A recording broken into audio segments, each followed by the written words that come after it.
And there we go. Always fun when you watch the spinning wheel when you're trying to start the Kaufman Corner. Back at it for another edition with you, as always, the good doctor, Dr. Rany Jazayerli. My name is Soren Petro. We talk Royals baseball, our playoff optimism meter. Where are we now on that? Rany was at a 7 last week. I was at a 5. I don't know. Is Rany at a 10? Am I over a 5? It was a 3-3 week. We'll talk about that. The roster's expanded to 28 this week. What players should the Royals be calling up? They go 1-2 against the Phillies and now have 17 more against playoff teams. What do we expect them to do in those 17 games? How to use Tyler Gentry, Bobby Witt versus Aaron Judge for the MVP. What would a Royals playoff roster look like? How many pitchers, how many hitters, that kind of thing. Plus Salvy, little pickup game. We're talking about it right now here on the Kaufman Corner Podcast. This is the Kaufman Corner Podcast, the most in-depth analysis of the Kansas City Royals, breaking down the Royals like no one else can.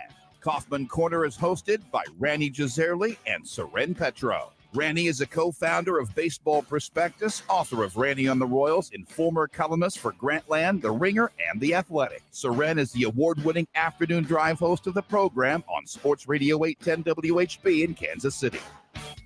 Kaufman Corner is proudly brought to you by Gann Asphalt and Concrete, Kansas City's nationally recognized full-service paving and pavement maintenance contractor, making parking lot problems disappear in Kansas City since 1994. Free consultations, no commissions, in-house crews, and every project comes with a written warranty. Find them online at GannAsphalt.com or call 816-484-3338. Gann Asphalt and Concrete, one contractor, all things parking lot.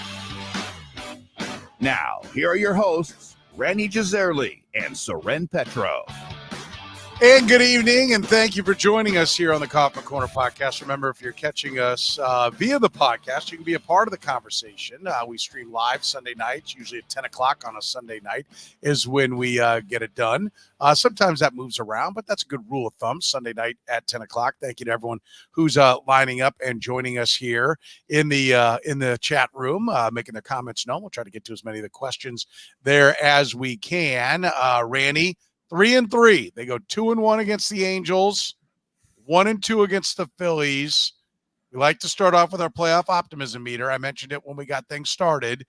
You are by far Captain Optimism out of the two of us. I assume that 3-3 has done nothing for you to change things. Soren, it's over. The Royals got blown out in back-to-back games by the Philadelphia Phillies. So, according to Twitter, it's over. They're just not good enough to beat playoff teams. Therefore, they're not a playoff team. And never mind that the Red Sox keep losing to the Arizona Diamondbacks, that the Twins struggled against the Cardinals. You know, I think sometimes people forget that the standard for making the playoffs isn't that you have to be a great team. You just have to be good enough.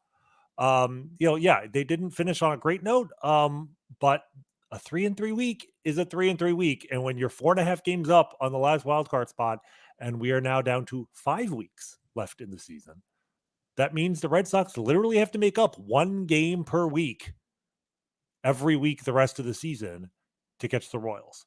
Can it happen? Of course it can. Of course it can. Will it?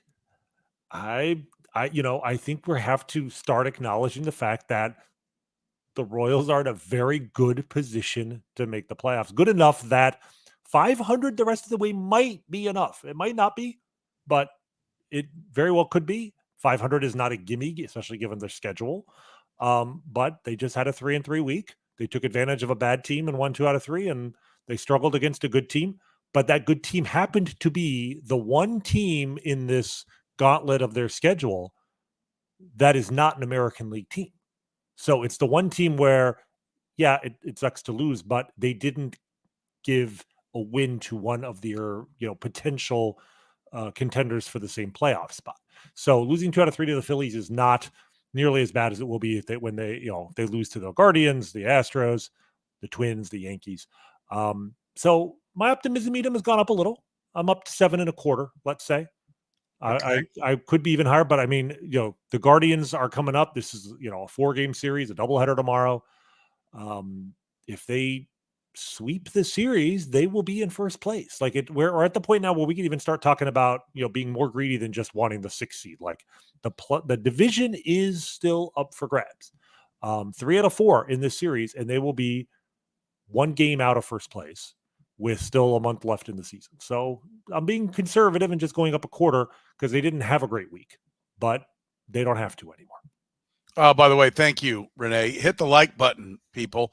Don't cost you nothing, but does us worlds of good. So if you would, smash that like button, the love button, the thumbs up, whatever you've got on whichever device you're streaming us for. I'm at a 6. First time over a 5. Big jump. I'm at a 6, and it has nothing to do with how they played. It has to do with how the Red Sox are not getting going. I was waiting on the Mariners, who were headed into a stretch of games where I think, okay, they could get going. They fired their manager this week, right? So but they're out of the mix. So we're really just down to, I would say, 4 teams for 3 spots. Does that make sense? Yeah, right? I mean, there's 7 playoff teams for 6 spots at this point. Yes. And I think the Astros are in. I think the Yankees are in. I think the Orioles are in. I think who am I forgetting? I mean, the Guardians are in first, but even the Guardians, I'm not sure. Those 3. Yeah, no, that's right. Just those 3. But then I think there's the Guardians, the Twins, the Royals, and the Red Sox. 4 for 3. One of the AL Centrals is obviously, going to end up, with the division, but the other 2 are fighting with the Red Sox for the playoff spot. So I think the fact that the Red Sox have not gotten up and gotten going, it's to me, my view of the Royals doesn't change at all. It's just coming to grips with the fact that I don't think the Red Sox, I'm starting to believe that the Red Sox are just not going to get hot. And, that's my optimism is more pessimism on the Red Sox than it is optimism about the Royals. Does that make sense? Absolutely. And I mean, and the algorithms agree with you because the Royals playoff odds, you want to guess where they are right now at Fangraphs? 75. It's 80%, 79.9. Okay. And that's, it was even higher 2 days ago. It was almost in the mid 80s, but it's at 80%. The Red Sox playoff odds have dropped to 25%, 24.7. And so you can see where they've picked up so much of their playoff odds specifically from the Red Sox. But the other thing that makes me a little more comfortable is even if the Red Sox go on a heater, even if the Red Sox go, they have 33 games left, they go 24-9 the rest of the way and finish with 91 wins. Like that would suck, but the Royals have alternatives. They just have to be 1 game better than the Twins the rest of the way. Like there isn't any other team short of the Mariners just going on a complete bender at this point, or the Rays. Maybe the Rays are at 500. I mean, those teams would literally have to go like 27-5 just to get to 87, 88 wins. So that seems very unlikely. So really, there's only 1 team that can catch the Royals from behind, and even if they do get caught from behind, they're even with the Twins. So they have, there's 2 doors available to them. They just have to not collapse. Yeah. But I'm not 100% convinced that they're not going to collapse, I guess is where I would say right now, because I agree. I think this is, I'm not predicting a collapse. Let me be clear about that. I'm not saying that they're going to collapse. I'm just saying I can't confirm that they won't, not with this stretch and not what we saw against the Phillies. I mean, you watch that 3-game series against the Phillies? Who do you think is definitively, the better team? Yeah. I mean, they're a flawed team. We know this. The offense is, hit or miss and kind of a little bit too dependent on bunching their base runners together and, hitting with runners in scoring position. I mean, today's a good example of what happens when that doesn't go right. It didn't ultimately matter because they lost 11-3, but they had 3 home runs today, 3 doubles and 4 singles. They scored 3 runs. All right. Because they went 0 for 11 with runners in scoring position. And that's going to happen because as well as they've hit with runners in scoring position all year, that is not a repeatable skill. They have had some good luck there. I guess it's a good thing that on a day where, they had atrocious luck, it's a footnote. Like it could have, if they had lost 4-3, that would have been a huge story in this game. They lost 11-3. But the offense is, up and down. The bullpen there's 1 dude in the circle of trust, square in the smack dab in the center, and maybe 2 or 3 guys who are circle adjacent. But then they have to turn to people like Chris Stratton and Will Smith, and that's what turns a 6-3 game into an 11-3 game. Yeah. But I think the biggest concern of when we talk collapse is simply does the starting rotation just run out of gas, right? I mean, we're seeing it a little bit with Seth Lugo for sure. Not just in terms of the results, also his velocity. If you look at his velocity chart, it has consistently been dropping really, all season long. And today, I mean, he was, his fastball was below average. He's averaging not even 92 miles an hour on his fastball. He doesn't have to have an elite fastball because he throws so many pitches, but I'd rather have him average 93 on his fastball and throw 8 pitches than throw 91 and a half and have 8 pitches. So that is something they will have to manage the rest of the way. But you know what? Every other team is in the same position. I mean, every other team has got issues with starters going into, working deep into September. If you're a contender, you're not shutting guys down. But how they manage that over the next 5 weeks is going to be a big part of their success or lack thereof. And that gets into what they should do with expanded rosters here in starting next week. Yeah. Which we can talk about. Yeah, we're proudly brought to you here on the Kaufman Corner podcast by Gann Asphalt and Concrete, proudly serving the greater Kansas City area. Gann Asphalt and Concrete is nationally recognized. They're a full-service paving and pavement maintenance contractor. Parking lot problems, they've been solving them, making them disappear in Kansas City since 1994. Don't risk accidents and liability in your parking lot. Get your parking lot restriped today. A brightly striped lot cuts down on accidents, keeps your parking lot as safe as possible. Make sure you go right now to GannAsphalt.com if you own or manage a business and you've got any kind of parking lot issues. Call 816-484-3338, or as I said, go online to GannAsphalt.com. That's GannAsphalt.com. One contractor, all things parking lot. It's Gann Asphalt and Concrete. All right, so officially you're at 7 1/4. I'm at a 6 on the Optimism. We saw some 8s in there in the chat room, a lot of 5s, a lot of other people still not quite ready to go ahead and jump all the way on board, get into the positive territory like you and I are. We're just the ultimate when it comes to optimism is what I'm hearing here, Randy. That's what I'm seeing is we are Captain Optimism. When it comes to amongst the Royals fans. But there was an 8 in there, so someone's even more optimistic than you. How about the roster expansion? You talk about Lugo dropping. Somebody said, bring Marsh up, start him for a couple of weeks. Well, maybe you don't start him, but if this bullpen gets deeper, maybe you can get him out quicker, keep him a little bit fresher, whether it's Lugo or any of the other starters. What are you looking for as they up at the 28? You can only add one pitcher, though, right? It's got to be one pitcher and one hitter, correct? Ooh, that's actually a good wrinkle to mention. I believe you're right. I need to confirm that. So the first thing is they're adding a 27th player tomorrow because they're playing a doubleheader. And they've already announced 4 games in what is amount to about 50 and a half hours. There's a Wednesday matinee. But I mean, the good news there is it affects both teams equally. Like they're playing the Guardians all 4 games. Yes. They put the doubleheader at the makeup game. They put it on a Monday to help both teams get out of town in a better shape. You don't want a doubleheader and then go play. It'll be a huge advantage to your next opponent. So they put the doubleheader tomorrow. They've already announced Alec Marsh is starting, which is a no-brainer. And I mean, this is hopefully an area where the Royals starting pitching depth will really help. Very few teams can pull up a 6th starter from the minor leagues who, really lost his job through, I don't want to say no fault of his own, but was certainly pitching a lot better than most number 5 starters who lose their job when the Royals traded for Michael Lorenzen. So having Marsh up tomorrow to start does open up the possibility here of going. This is something I really wonder if the Royals are going to consider going to a 6-man rotation. There's a couple of possibilities, right? They could put him in the bullpen after, when they bring him up September 1st, because he's the one guy, he's the most obvious guy they're going to add to the roster in September. You get to add 2 players. He's going to be on the roster in some capacity. Right.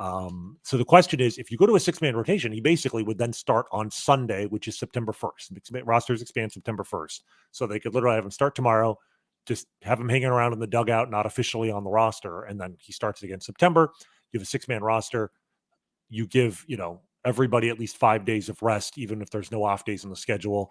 You hope that gets Lugo going a little bit more. I will say this: Cole Reagan's velocity was dropping in July, kind of an alarming amount. Then he got an extra couple of days rest that week that the Royals had 2 off days, and his velocity's increased in 5 of his last 6 starts. So I'm pleased to see the Cole Reagan's velocity has come back. It's not back to where it was in April, but it's a significant mile and a half higher than it was a month ago. So if both of those guys were seeing a velocity drop, I'd be much more adamant about a 6-man rotation. Brady Singer's velocity has actually been pretty even all season long. He hasn't really seen much of a drop. Michael Wacha has not, and not coincidentally, Wacha's might be the most effective starter in the rotation over the last 4 to 6 weeks. Michael Lorenzen's dropped a little bit before the Royals got him. That he seems to have bounced back a little bit. So you could make an argument. I normally hate 6-man rotations because it's just an extra roster spot that you're using that you don't have to, and that you could simply move a guy into the bullpen, make your 5 starters, pull them out of the game faster and get better results. But given that the Royals have so much depth in the rotation, that they have a better 6-starter option than most teams would, and given the fact that their starters are pitching deeper into a season, throwing more innings than they ever have, particularly their number 1 and number 2 starters, I can see a case for it. I'm not sure they'll do it. I'm not saying even that they have to, because I think Marsh would be a huge weapon in the bullpen too. I think we'll, how things go tomorrow. If he really goes out there and shoves for 6-7 innings, they may just be like, you know what, this guy's too valuable to use in 1 to 2 inning stints for now. And it gives everybody else a rest, and it may mean the whole rotation as a whole stays strong into September. But he's the one obvious guy that they'll be adding. Yeah, I agree. And it is, I said 1, it's 14, as Cameron pointed out. You can have 14 where they've been carrying 13. Right. So they can add 1 pitcher and 1 bat. Right. So Marsh, we agree, is the pitcher, correct? Mm-hmm. And he's already going to be there because of he'll probably, what is tomorrow? He'll be up tomorrow, pitch, and then go back down, and then be back up on the 1st, which falls on Sunday. Yeah. Which again, if he goes to a 6-man rotation, he would start. That would be his stated pitch. If not, then he just goes to the bullpen on Sunday, and they'll be fine. I'm looking. He did not. Yeah. I think his day to pitch in the minors was today, but they already announced he's pitching tomorrow. So they already put him into the deal. All right. So then, what's the bat? Well, I mean, interesting wrinkle today. They called up Tyler Gentry to make his major league debut, and good for Tyler, who was 2 years ago one of the best prospects in the system. Had a tremendous year in AA. I think it was A-ball and AA. Hit like 320, along with walks and power, and then really been kind of very mediocre in Omaha for the last for the next season and a half. Really, like he had a very mediocre season last year. I think he started off really slow, got a little hot, but his overall numbers, he had a 791 OPS. This year, he was even worse until mid-June, and then just went off for the last 2 months or so. I think since June 11th or so, his OPS is over 900. So he may have figured something out. Basically, his numbers over the last 2 months are almost identical to what he did in 2022 when he was a top prospect. He's hitting 327 with a 401 OBP, a 545 slug since June 11th in Omaha. Now, selective endpoints and all that, like that, he's not as good as those numbers suggest because we're picking those numbers to make him look good. But could he be 95% of Hunter Renfroe? Yeah, I think possibly. So it sounds like this is a very short-term injury.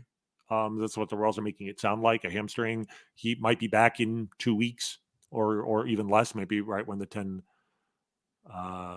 10-day injured list, when he's allowed to return. But it does make me think that at least until Hunter Renfroe comes back, Tyler will be on the roster. Does he stay when Hunter comes back, gives the Royals an extra bat? To me, it's either him or Nick Lofton. All right. Lofton is the guy, like, Lofton didn't have, he had like 197 with the Royals, but I can't get over the fact that Nick Lofton, as a member of the Royals, had 19 walks and 22 strikeouts. Like, he commanded the strike zone really well. He's raked in Omaha. He went down to Omaha, and I think for his first 10 games, he was hitting 500. For the season in Omaha, he's hitting 339, 424, 521, 521. He's basically doing what Tyler Gentry's done for 2 months, but he's done it the whole season that he was down there. He's a contact guy. He can play multiple positions. I think Lofton is a better option as a bench player. So if Renfroe comes back and Gentry's just going to be on the bench, then to me, it makes more sense to send him back down and bring Nick Lofton up. And then you have one extra bat on the bench, and then Marsh is your pitcher. And you have the flexibility that he can play all over. They got a lot of position flexibility. I'll give them that. Like they can mix and match whatever they want. I don't know that they can put guys up there and justify why they're going up there based upon which hand they are, and know that they can move move everybody around to make it all fit. I just don't know that anybody's going to scare any of the pitchers that they're going to see. Yeah, Like Nick Lofton, it's great that he's doing well in AAA, but he did not do well in the big leagues. He did not. At least I think with him, there's hope that he can. The question I have, though, not just for September, really just thinking playoff wise, and I don't want to get ahead of ourselves, but we can't just ignore the fact that if you've got an 80% chance of making the postseason, probably should at least be giving some consideration to what your postseason roster will look like. But the question I have is, are we really sure the Royals should be going into September or certainly into the postseason with both Adam Frazier and Garrett Hampson on the active roster?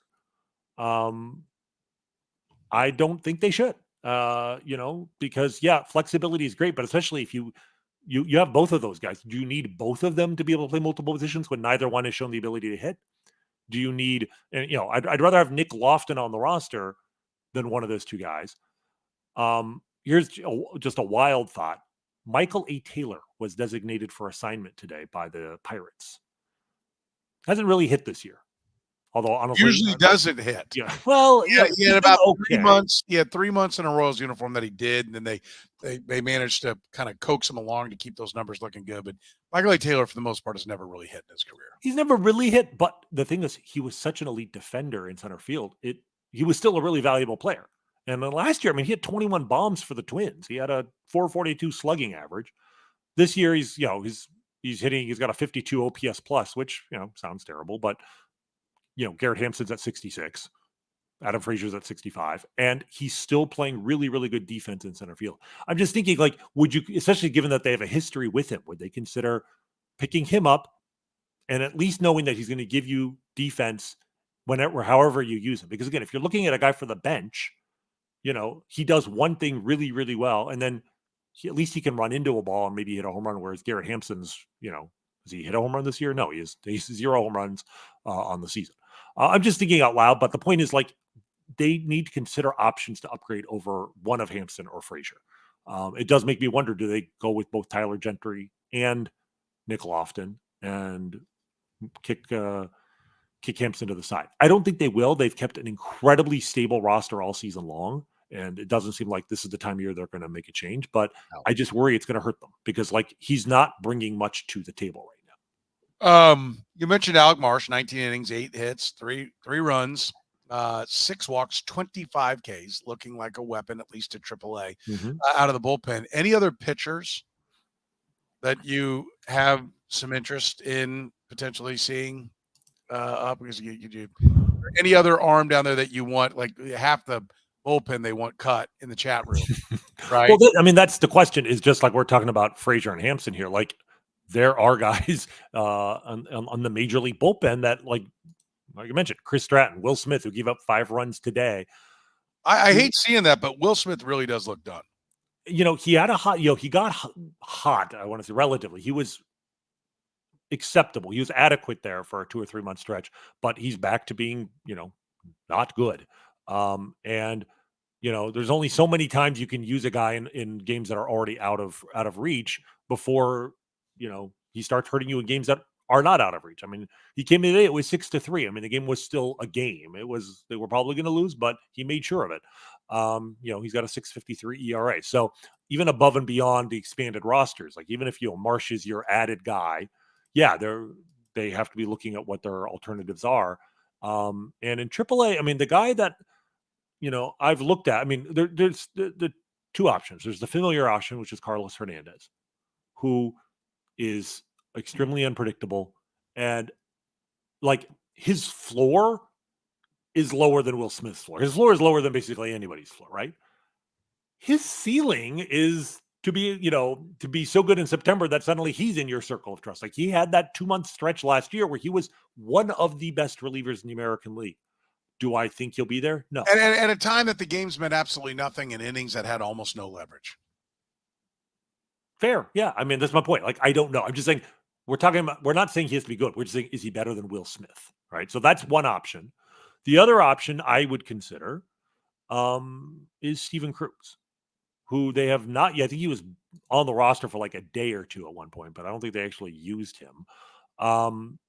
And has been, less wild than he has been in the past. His walk rate is actually a career best, At 50, 4.4. at 23 and 47 innings. Yeah, it's not great, but it's not 6 per 9 innings, 5.5 as it's been for a long time. He's still striking out over a man an inning. The upside there is a little bit more limited. I think he would be better than Will Smith. Is he somebody that's going to move the needle? Somebody you're going to feel comfortable using in a game that's within a run or two? Probably not. So that's why I think if they do anything, they're going to gamble on the upside of Carlos Hernandez. And again, if they start him off in roles that are, low leverage and make him earn his way up through the month of September, again, is it a great option? No. Is it a better option than having Will Smith on there? Or like I said, Chris Stratton, who quietly he's another guy he's not terrible, but he doesn't really do anything. Does he throw strikes? No, not really. Does he miss bats? Not really. Does he, get ground balls? Like John Schreiber has, not great command and not a great strikeout rate, but John Schreiber is a ground ball pitcher who's given up 1 home run all year, and that actually makes him fairly effective. And I think having him back has helped the bullpen.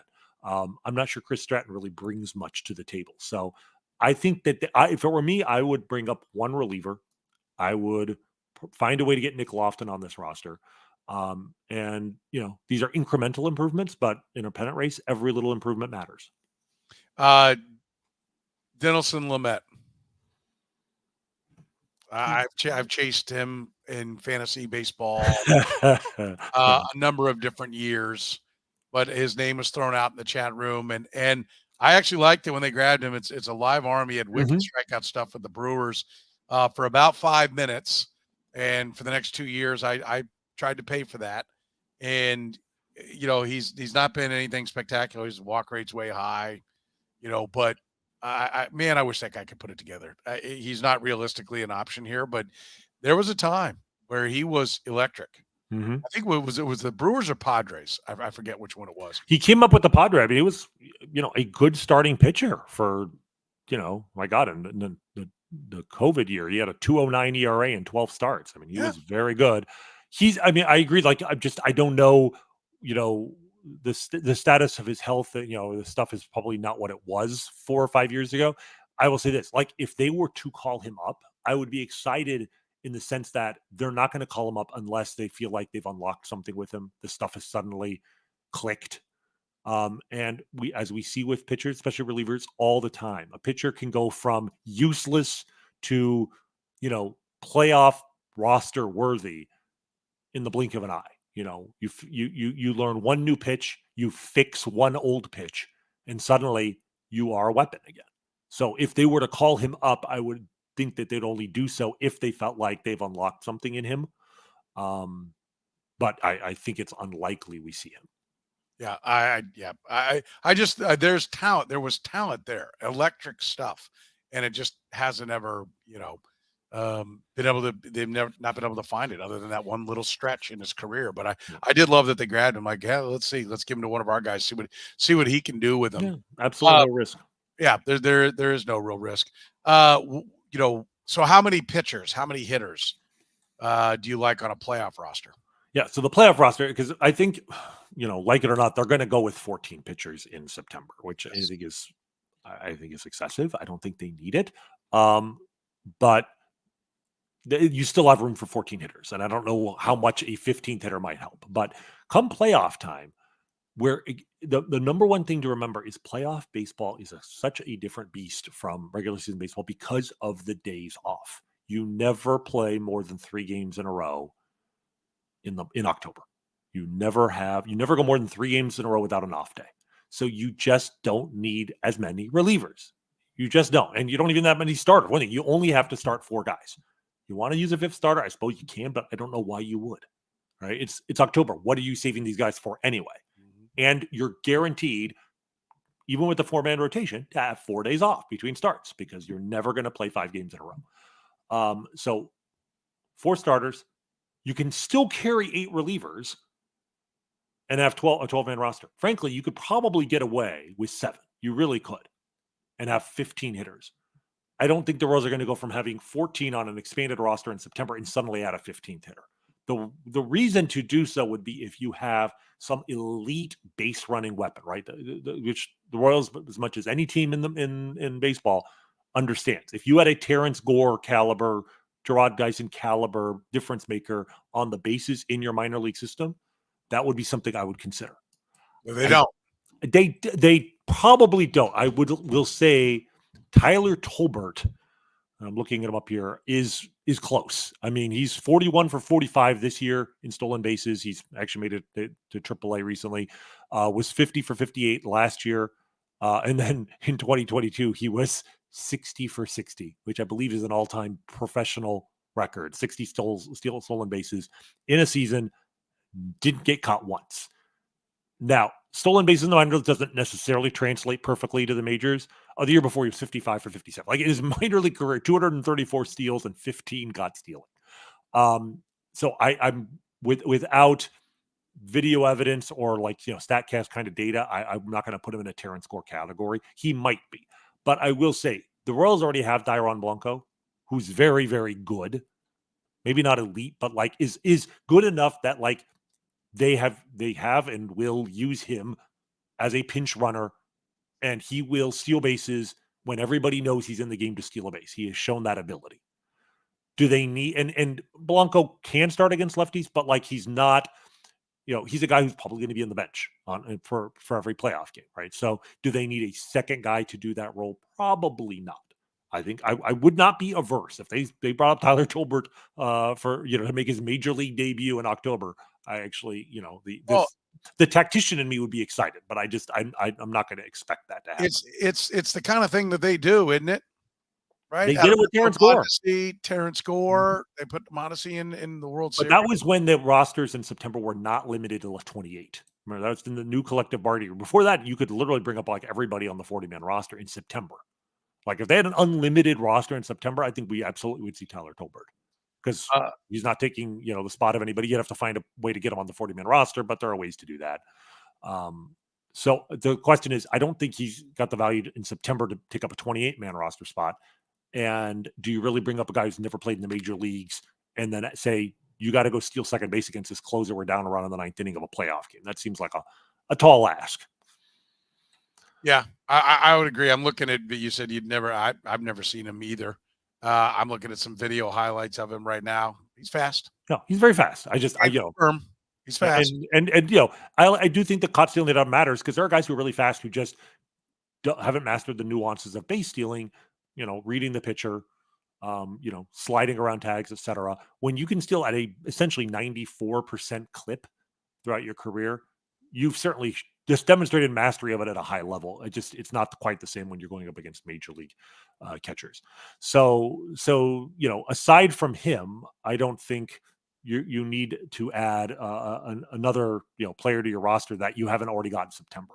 So whatever their 14-man hitting roster is in September, I think Nick Lofton would be a useful guy to have. If Renfroe's not healthy, obviously Tyler Gentry could be out there. But to me, Nick Lofton, just because of the versatility, and while he didn't play great this year, he does have some major league experience. Tyler Gentry made his major league debut, today. So if Tyler Gentry in the next 10 days hits lightning in a bottle and, hits 3 home runs this coming week or whatever and turns into a folk hero, all bets are off. Then you go with the hot hand and hope that he can contribute, play against lefties or whatever and be your guy. Because they do need, it would be nice to have one more bat in the lineup, especially against lefties. Because right now, Isbell plays great defense at center. So even when he doesn't hit, you like having him out there against righties. But when you have Garrett Hampson out there in center field against lefties, and then, MJ Melendez is, a decent threat and maybe coming around a little bit against right-handers. But Melendez, quietly, they have used him very strictly in a platoon this year, which I think has actually been a good use of his talent. He has very few at-bats against lefties all season. But you're seeing Dairon Blanco or, even Garrett Hampson in left field. So, if Tyler Gentry shows he can hit, platooning him with Melendez would actually be a really interesting option. So that's the alternative. If Gentry hits, I think he's on the roster. If not, I think Nick Lofton is the best use of that roster. Yeah, I think so as well. But I do like your point about you don't need as many pitchers. And so as we look at the playoff roster, like there is probably another bat. And I don't think you're that far off. Why else would you bring up the base stealing kid? Tolbert? Yeah. Why else would you promote him, Tyler Tolbert, if you're not kind of thinking maybe you're going to do this in the playoffs? I mean, if they do that in September, I think that'd be really interesting, right? Like, I think we'll see. We're expecting Nick Lofton to be that guy, but on September 1st, Hunter Renfroe will still be in the injured list, right? So Gentry's already on the roster. They have to add. They're going to add a position player on September 1st that is not Tyler Gentry. I mean, it could, for all we know, could be Drew Waters, although having both Waters and Gentry on the roster, like, it's interesting that they did not bring up Waters. This is a short-term thing, and you just need a bench guy.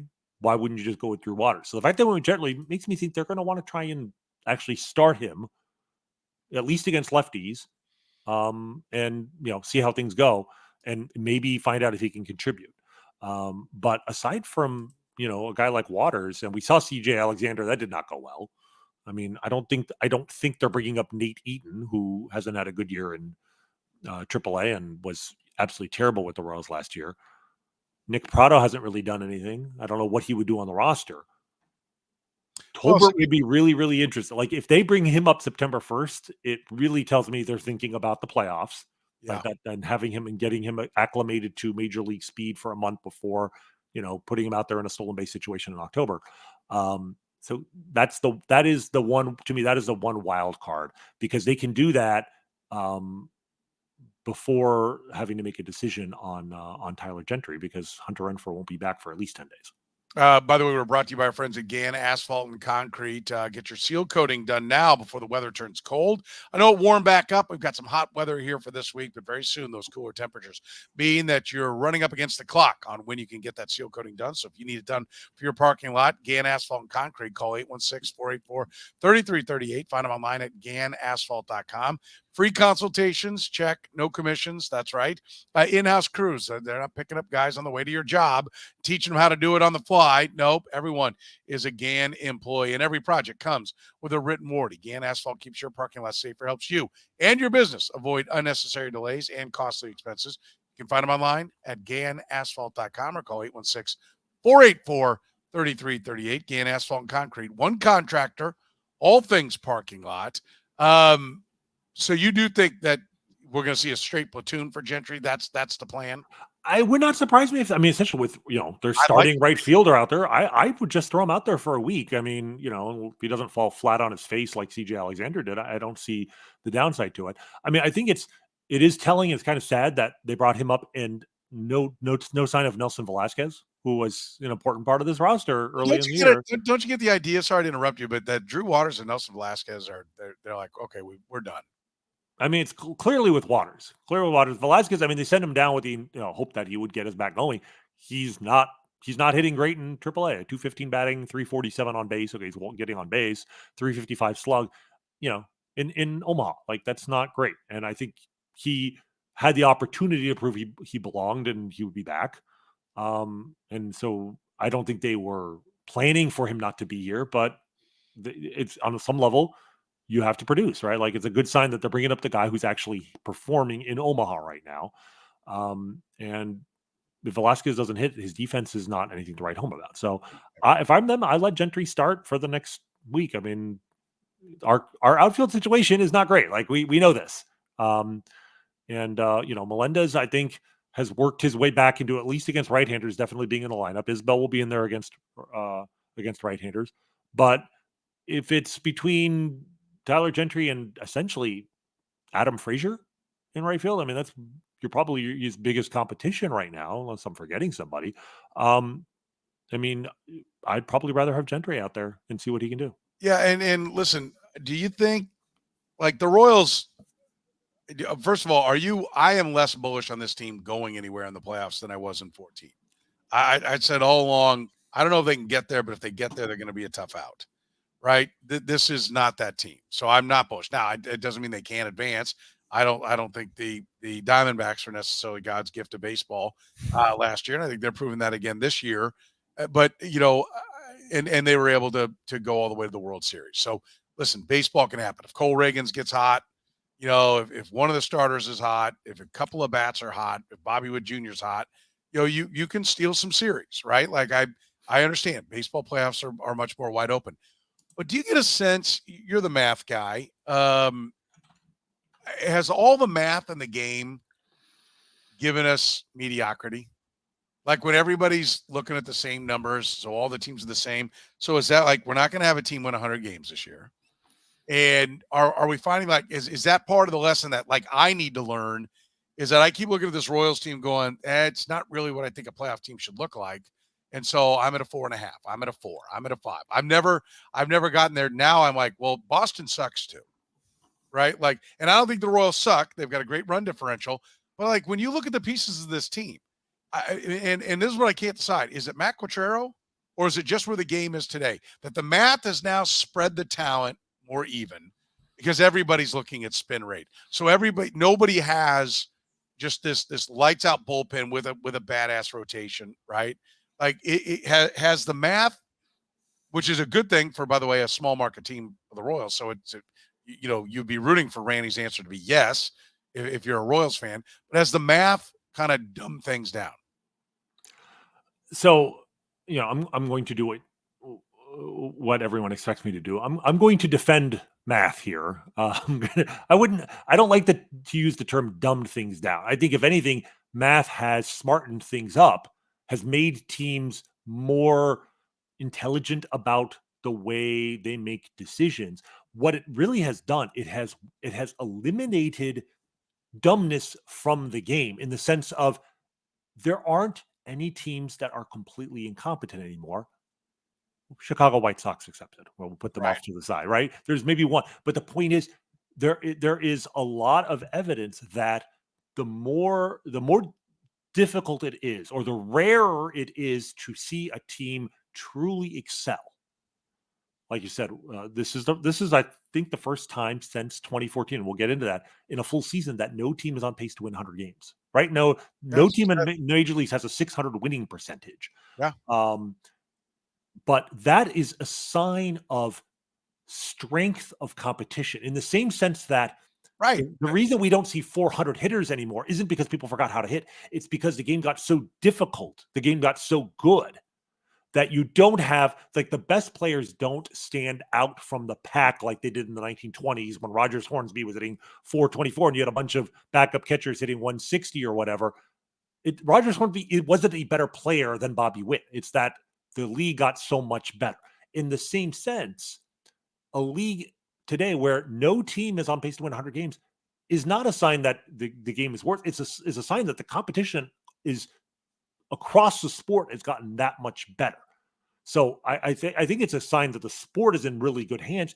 And obviously it's more competitive when no team is, it's good for the sport that you have. We kind of have a wild. I don't know if it's a wild playoff race because we have 7 teams for 6 spots. This is the problem with having so many playoff teams is you offer more opportunities for teams to make the playoffs. But in terms of the seeding, in terms of who's going to win the division, I mean, AL Central is a 3-team race right now. The Yankees and Orioles are going to be fighting it down to the wire probably for that division. So it's good for the sport, but it's also good for the Royals in this sense. You just said this team, you don't get the same feeling you did in 2014 that they're going to be a threat in the playoffs. And I agree that like the 2014 team had that bullpen that, they had a strength which was unlike almost any other team in baseball in any department. Like their bullpen was better at bullpenning than any other team was at doing anything that year, right? And it papered over a lot of weaknesses, like the fact that they were, I think, last in the league or next to last in the league in home runs. But the thing that I remember about 2014 was thinking that if they could just get through the wild card game, there wasn't a team in the American League that scared me, right? The best team in the league that year were the Angels, who won 98 games. But the Angels lost their number 1 starter that year, who was Garrett Richards. He was on pace to win the Cy Young Award. He blew out his knee in August. and he was, out for the season. And I remember when that happened, thinking, man, there's no team in this, in the playoffs that really scares me. And the team with the best rotation were the Tigers, who ended up getting swept by the Orioles. But you remember the Angel, we faced the Angels and the Orioles on the way to the World Series, and who was the best starting pitcher that they actually faced? I mean, they were going up against a bunch of good number twos and threes, which is why the Royals rotation, which was James Shields and then Yordan over no ace, didn't hurt them. And then you get into the sixth inning, and suddenly we have a massive advantage. The one team that was built for the playoffs, the team that scared the heck out of me, were the A's. But the problem is they were built for a series because they had 3 or 4 incredibly good pitchers. They had traded for Jeff Samardzija, and they had a really deep rotation. In a wild card game, you only need one guy. So in the same sense, this year, I'm not saying the Royals are built for the playoffs, but there are no dominant teams out there. Right. The Guardians rotate. Like if you face the Guardians in the playoffs, the Guardians rotation is terrible. The Twins, they've had injuries all year round. The Yankees pitching isn't very good, and their offense is 2 incredible guys and 7 guys who are beatable, right? So that to me is why I just feel like if they get to the playoffs, they have as good a shot as anybody. I would point out Giancarlo Stanton. I don't think it's just some other guy. Giancarlo Stanton would be second on this team in home runs, behind only Bobby Witt, and he's got a chance to He's still. got 22. I mean, yeah, he's got a 300 OBP. He's a good hitter. He's not. I just mean that the thump that he brings matters, sure, right? Hitting him behind Judge. Anyway, but the point being, but I do think that's part of what's happened is the math has spread the talent. It's like to your point where the game got better and we didn't have just one guy, your Rogers Hornsby reference. The GMs have gotten better. Mm-hmm. The scouts have gotten better, right? Like the Absolutely. Analytics departments have gotten better. And I think that has leveled the playing field. And I think that's, like I said, I think that's a good thing for the Kansas City Royals for sure. And maybe that's where I need to make my adjustment on stop comparing them to, playoff teams. I don't really zero in on the strengths and weaknesses of playoff teams in doing sports talk radio in Kansas City when the Royals are out of it, because the Chiefs are playing and nobody really wants to hear me break down, the Astros back, middle of the bullpen. Right. So I can't tell you I'm the most versed guy on the makeup of playoff teams since about 17, because there hasn't been any need for me to dig into it. So it might Absolutely. be that when I really start digging into it, because I thought you made a great point about the Guardians rotation is not very good. Am I going to find those flaws everywhere? The Yankees lineup is always the Dodgers, for all the money they spent. Like when you look at the Dodgers, it's not like every guy on that roster is a star. What's really interesting? Somebody made this point that the Dodgers, right, for all their money, and we give them credit for being one of the absolute, maybe the front running team in terms of using analytics, et cetera. And yeah, they have great pitching staffs, et cetera. Their pitchers get hurt so freaking much. And, it's an extension of what the Rays do, which is their system chews pitchers up and spits them out, right? They get the best possible results from these guys, but maybe they're doing so by emphasizing spin rates and emphasizing velocity and making guys who otherwise would not be good pitchers into good pitchers and making good pitchers into great pitchers, right? But in doing so, they are wearing out the elbows of these guys. And so they're always going down with Tommy John surgery, et cetera, right? And so they're always down a good pitcher or two. This year it's like they've got incredible talent, but Clayton Kershaw's turning into the savior of the staff here in August because they've got so many guys on the injured list. Tyler Glasnow's back on the injured list now. Tyler Glasnow's never gotten through a season, really being healthy.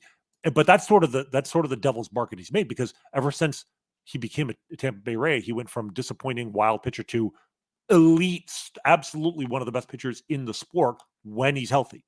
He's just never, ever been healthy. 134 innings this year is his career high, and he's on the injured list. Yeah. And so, I was thinking about this, the really, really the difference is the Rays, they unload or break them down before they cost anything. The Dodgers pay them all first. Right. That's a good point. And they can afford to do so. Right. They don't, if you have a $300 million payroll, you don't care if, 2 of these guys are going to break down, and you just don't care. But yes, that's ultimately the cost of doing business. And what is so interesting is that the Royals this year, if you want to talk about what's the number one reason why the Royals are where they are, nobody expected it. It would be hard to argue if you were to make the case that it's simply because they have stayed incredibly healthy this year. I mean, from April, we were talking about like if this rotation holds up, but we both didn't expect it to hold up. Well, guess what? It kind of, I mean, yeah, we're talking about velocity drops, but like Seth Lugo went out there today and pitched. He didn't pitch badly. He just gave up a ton of like infield singles and like, softly hit ground balls for hits. He wasn't missing bats, and that is a problem, but that's who Seth Lugo is. He doesn't survive by overpowering guys. Sometimes you get bitten by the BABIP fairy and you give up a bunch of, cheap hits. But like Alec Marsh, got hit by a line drive, was out like 2 weeks. Michael Wacha hit by a line drive, was out for a couple weeks. Other than that, the rotation, we're in late August. And, thank God they've stayed healthy. Even the bullpen, you think about the guys who've struggled and, they've gotten rid of, but like actually injuries has not played a huge part in it. Hunter Harvey is really the one notable exception who, also wasn't a Royal until like a week before his back gave out, right? Like so the Royals seem to be managing injuries very, very well. And the same thing on the offensive side. Like I'm looking at everybody on the roster. I mean, Hunter Renfroe going on the injured list today was actually a really strange anomaly in the season. It doesn't sound like it's too serious. On the entire roster, Michael Massey has had some back issues, right? He's been on the injured list, I think, twice. That's about it.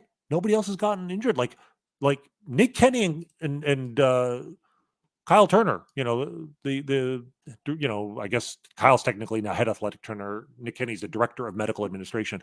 They're both in their 15th year with the team, but man, they've done some incredible work this year. Like the organization in terms of just keeping guys healthy.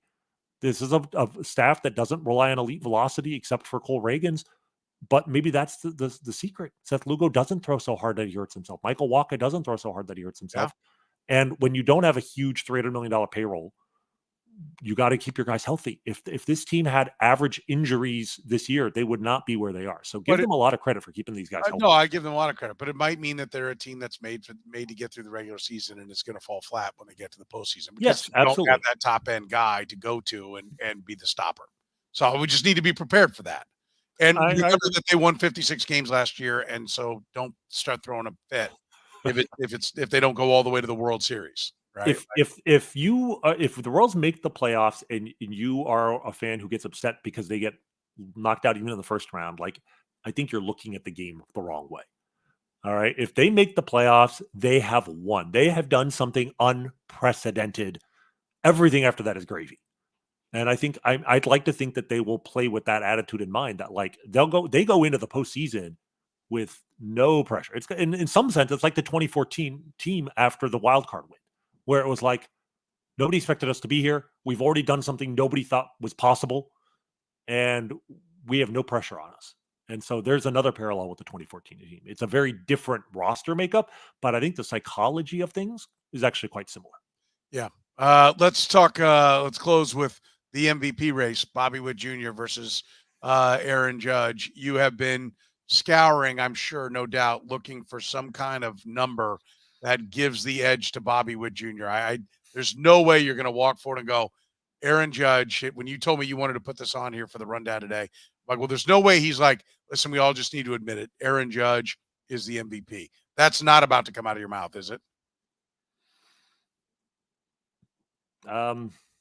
Actually, I kind of might, because the point I want to make is like, I mean, look, I think my love for what Bobby Witt has done this year is well documented, and yes. What he has done is in many ways unprecedented. He is filling up a stat sheet like no player I've ever seen. They took away a double from him the other day. They changed it to a scoring decision. They turned a double into an error, so he's back down to 37 doubles. But he had a home run today. He had a stolen base the other day. He's hitting 347. He's got an OPS over 1,000 as a shortstop. And yet, if the season ended today, like even I have to admit, Aaron Judge is probably the MVP, because while Bobby Witt was hitting 1 home run today, Aaron Judge was hitting 2 and is up to 51 home runs in August in a season that is not, this is not like 1998 where forget, PEDs or not PEDs, just the average home run totals towered over this year. It's not even like, Roger Maris in 1961, which is an expansion year. Like what Aaron Judge is doing offensively is I'm going to use a technical term here, batshit crazy. Okay. It's ridiculous. His OPS plus coming into today was 227. That is like Barry Bonds at, the height of Barry Bonds being Barry Bonds territory. I think aside from Bonds, I want to say we haven't seen a number like that since like the 50s. And it's going to go up today because he had 2 home runs today.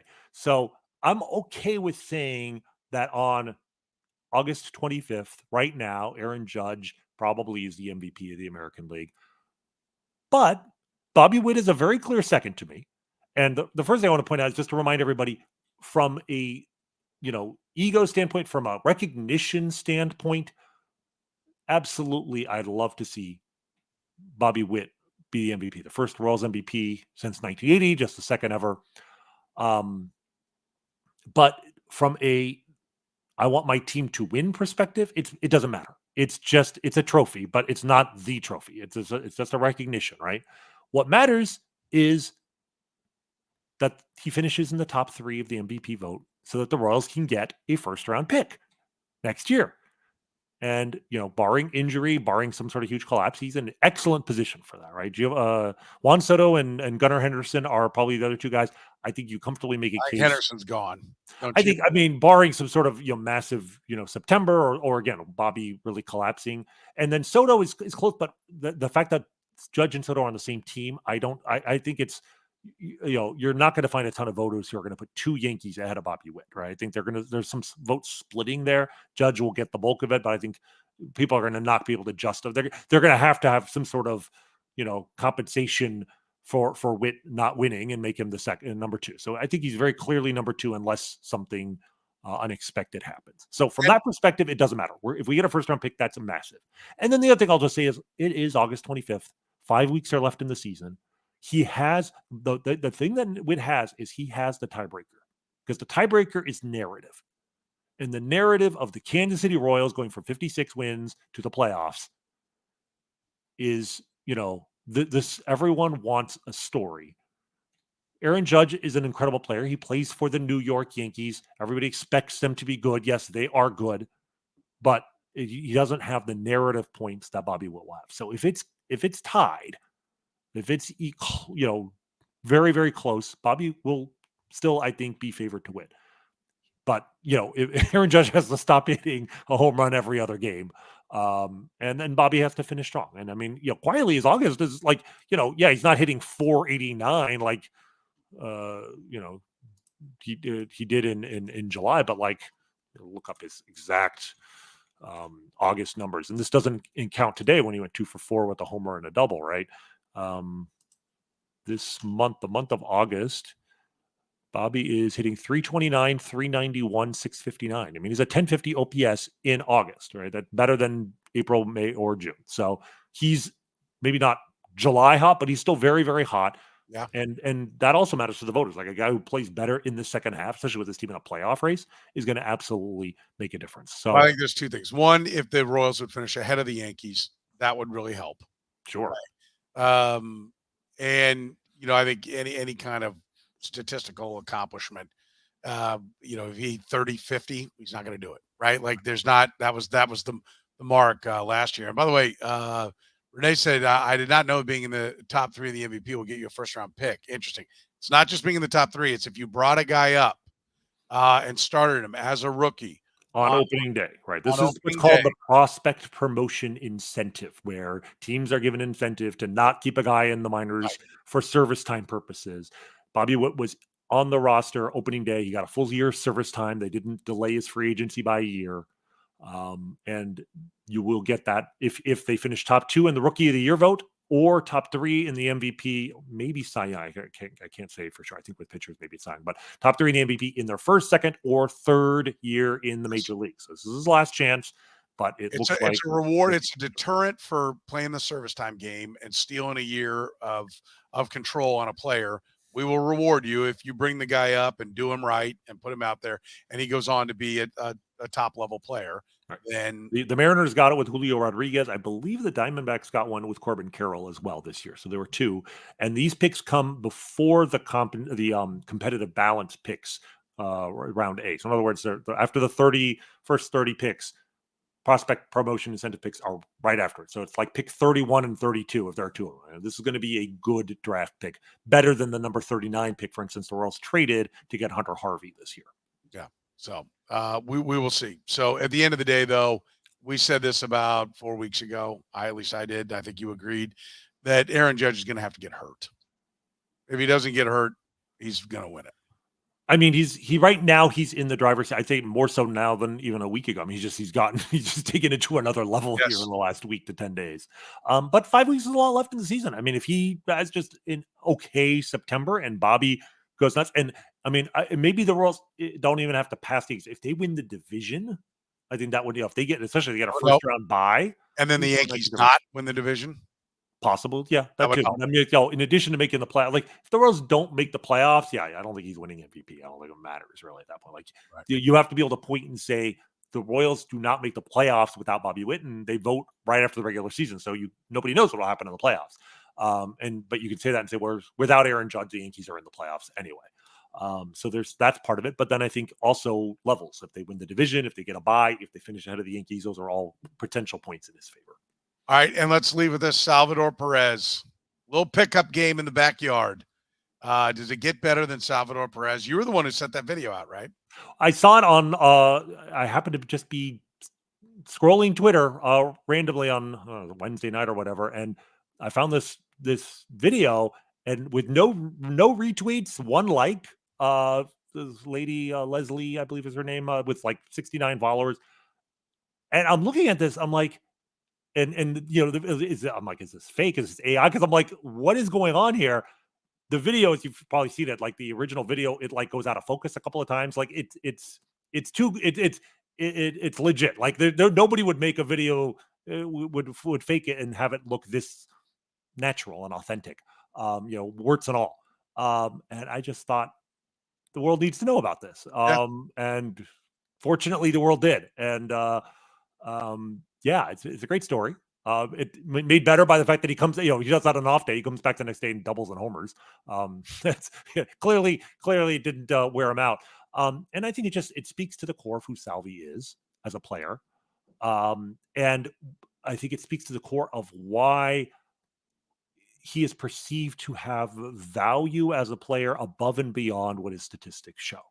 Right? If you on a purely statistical case, it's going to be hard to make a case for him to be a Hall of Famer, right? He's a very, very good player, but probably falls short. Although with catchers, there's always a little leeway, but purely based on statistics and value, you talk about like pitcher framing, the things that we can evaluate there. He doesn't do well in that. So it's going to be hard to argue it. But he is now, right? The fact that he's learned it, it's a testament to his favor, but if you're just adding up the numbers and the value for his whole career, he doesn't quite match up.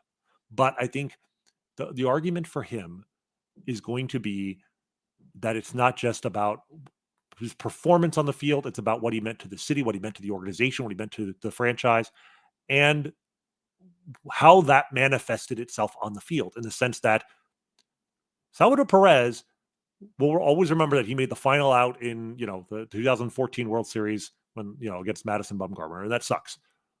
But let's not forget, Salvador Perez played in 6 other playoff rounds, counting the wild card game, and his team won all 6 of them. Right? And he was the MVP of the World Series the following year. Like, the fact that his teams are 22-9 in the postseason when he plays, because he played in every single game, of course, that is a mark in his favor. So just like we talked about the case for Bobby Witt and how April through September this year has been a monument to building a case for Bobby Witt as the MVP. October for me is going to be the Royals' opportunity to build a monument for Salvador Perez's Hall of Fame resume.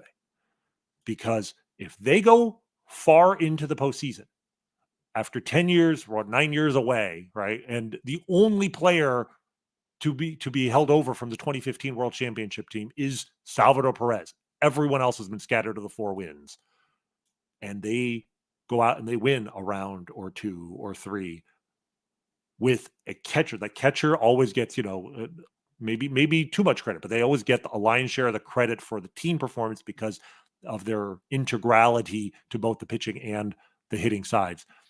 I think that will go a very long way towards improving his Hall of Fame case. So, I mean, above and beyond just wanting the Royals to win, like, I think, a World Series appearance again would make a huge difference in his perception and his odds of making the Hall of Fame.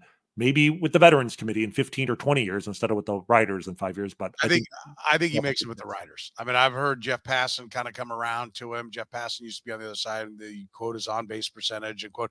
I think what he's doing, though, the fact that this year, and if he can put up a couple more, but, I know 2020 was a shortened year, but the 353 on base that year, then 21, 316. Last 2 years has been 292, but 332 this year. He's showing late in his career that he can get better at things. His framing pitch is better. Once they said, hey, this is a thing, and they got some better coaches around him. And I think people will recognize, like, oh, wait a minute, this guy could have been doing this all along if the team had been doing it. I think that's going to help him. But I think there's some key marks.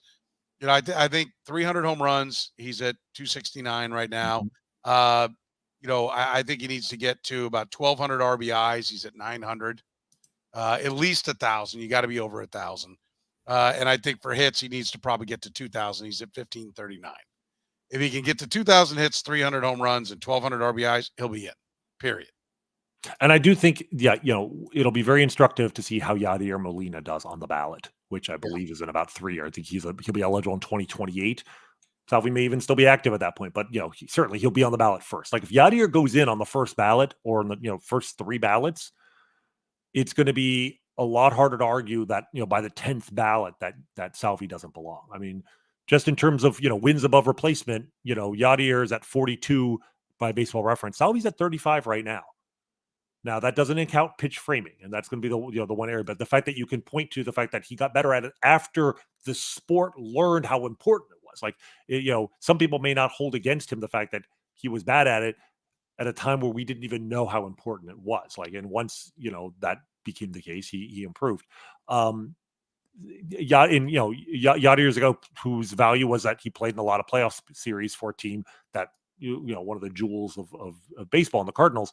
Obviously, Salvy's not going to have played in as many series, but in some ways, getting the Royals to winning a world championship in some ways is almost more impressive. So I think that'll be a good bellwether for him. No, I agree. I agree wholeheartedly.